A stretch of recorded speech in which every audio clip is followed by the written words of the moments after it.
நம்ம இப்போ பார்க்க போகிறது உயிரெழுத்துக்கள். அ அம்மா, ஆ ஆலமரம்,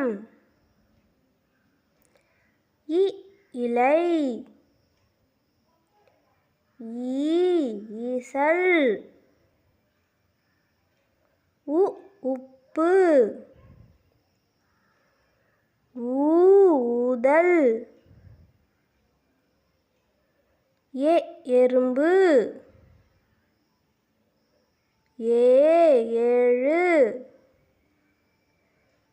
ஐ ஐவர்,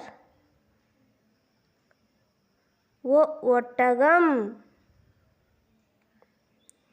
ஓ ஓடம், ஔ ஔவையார், கு எக்குவால். நன்றி.